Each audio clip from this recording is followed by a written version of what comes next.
So.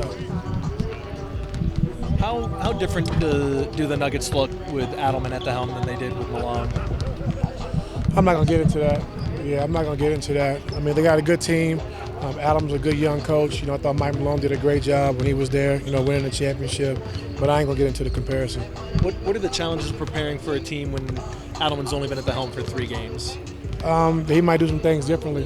We're not sure yet. And so until you see game 1, we really don't know how they want to attack us and how we can attack them. So just kind of see what he's going to do in game 1. But it could be different, so we anticipate that. How much momentum do you guys feel like you have right now, given the way you ended the season? How much what? Momentum. Playoffs is totally different.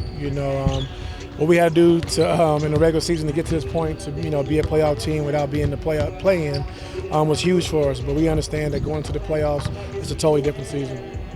You obviously weren't the head coach in 2020, but you did get to see, what Jokic was, that Jokic-Zoo matchup. Jokic was talking about how Zoo has grown so much since then. What is it like going into this series knowing that Zoo is going to be the guy drawing that matchup as opposed to 2020 when he didn't get as many cracks at him? Yeah, I mean, they know each other pretty well, but Zoo has improved, post doubles, on the post-ups. We trust him. Our coaches trust him, our players trust him.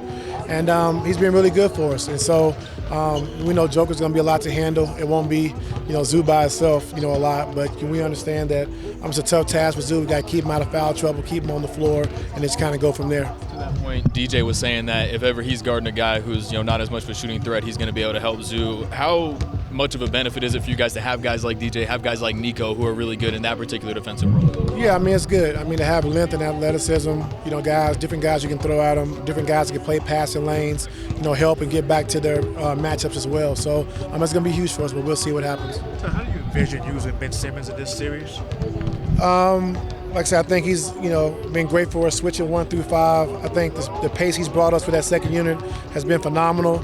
And like I said, we just, talked to him about being more aggressive. Like, he's unselfish by nature, but we told him we need you to be a little selfish, looking to score the basketball, and his passing instincts are, just as good as anybody in the league, so once you get there to the basket, you understand what to do. But he's been great for us, being able to switch 1 through 5, being able to initiate offense, being able to push the pace and get guys easy shots. Are you still trying to get guys to run with him? Because there are times he takes off and I look around and everybody else is... Yeah, we're getting better with that. And then I think the last few days we got a chance to get a lot better with our second unit as well. Just kind of get more organization where we want guys at and how we want to play. With his versatility, can you use Ben all over the court in this series? Yeah, you can. I mean, you could, he can guard ones, he can guard Joker a little bit. I mean, we can put him on Joker, switch pick and rolls. He can do a lot of different things. And so his size, his athleticism, he can do a lot of different things for us on both sides of the basketball. I asked David about your comment that you weren't necessarily going to reach out to Coach Malone just because of the timing of all this and everything. And he said you've understood that if you did, but because you've seen them so much and they've seen your team so much that you don't necessarily need to. But things are different than when you played them early in the year. So I guess how different does it look, I guess, on both sides of the court with the changes you all made as well? Yeah, I mean, the teams aren't really different, but I think the style of play could be different. But, Malone ran a lot of great stuff, and it fit this team and what they're doing. And I didn't want to reach out to him because, when someone loses their job, you don't want to reach out and how do we stop this team? And it's not fair to him, And so, we're just going to go in, we're going to approach it, do what we do, and see what happens in game 1. Between James, Norm, Bogey, you have so many tough shot makers on this team. How important is it to have those tough shot makers in a playoff series? It's good. It's good, but we got a different mindset than that. But, you're going to have to make tough shots, especially when you're a good offensive player. That comes with the territory. But just taking care of the basketball is our biggest mindset, and some other things we need to do a lot better.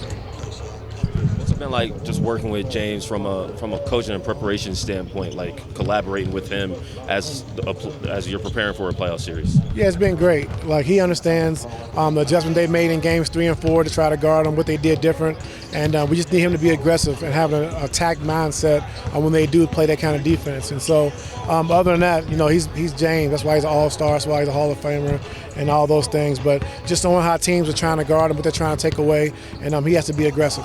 So as you guys finish putting your touches on this game plan, does this still all starts and end with trying to defend Jokic, trying to figure out how to deal with him? I mean, it's not really a lot of defending him. I think it starts with us. No, really, it starts with us. We got to get back in transition. We can't allow them to have 36 points in transition again like we did before. We know they want to play faster. I don't think they want to play against our half-court defense, so we got to get back in transition. We got to rebound the basketball, and then we got to take care of the ball. We got to take care of the basketball, not turn it over and allow them to get out in transition.